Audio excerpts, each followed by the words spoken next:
అధిక బరువు అనేక సమస్యలకు కారణం. సాహితీ యోగా ఆన్లైన్ క్లాస్ లో జాయిన్ అవ్వండి.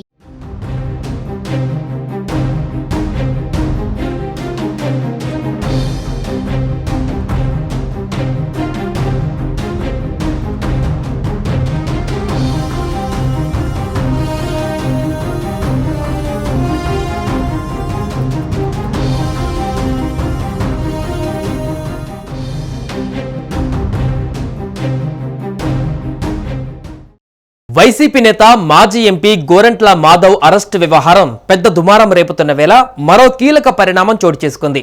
గోరంట్ల మాధవ్ ను అరెస్టు చేసి కోర్టుకు హాజరుపరిచే సమయంలో ఎస్కార్ట్ డ్యూటీ నిర్వహించిన అధికారులు సిబ్బంది నిర్లక్ష్యంగా వ్యవహరించారన్న అభియోగం పైన ఉన్నతాధికారులు చర్యలు తీసుకున్నారు. బందోబస్తు విధుల్లో ఉన్న 11 మందిని సస్పెండ్ చేశారు.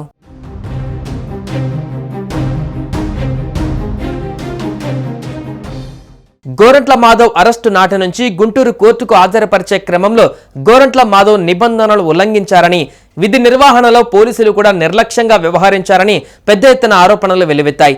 ఈ నేపథ్యంలోనే విషయంపైన సీరియస్ అయిన పోలీసు ఉన్నతాధికారులు విచారణకు ఆదేశించారు.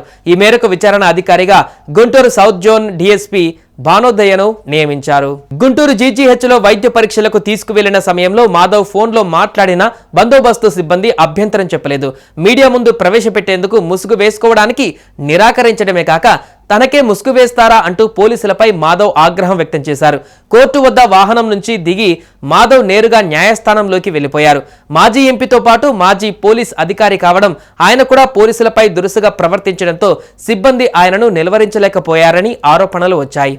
ఇక మాజీ ఎంపీ గోరంట్ల మాధవ్ ను నల్లపాడు స్టేషన్ నుంచి జీజీహెచ్ కు వైద్య పరీక్షలకు తీసుకువెళ్లి అక్కడి నుంచి ఎస్పీ కార్యాలయానికి, తర్వాత కోర్టుకు తరలించే వరకు బందోబస్తు విధులలో ఉన్న సీఐ, ఎస్ఐ, ఇతర సిబ్బందిని డీఎస్పీ భానోదయ విచారించారు.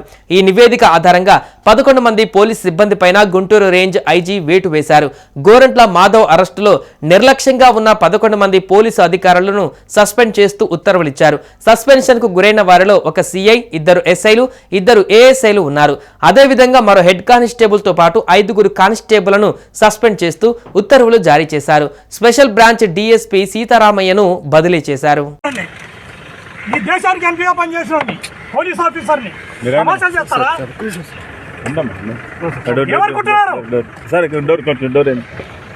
సుమన్ టీవీలో మీ పర్సనల్ అండ్ బిజినెస్ ప్రమోషన్స్ కోసం కింది నెంబర్కి కాంటాక్ట్ చేయండి.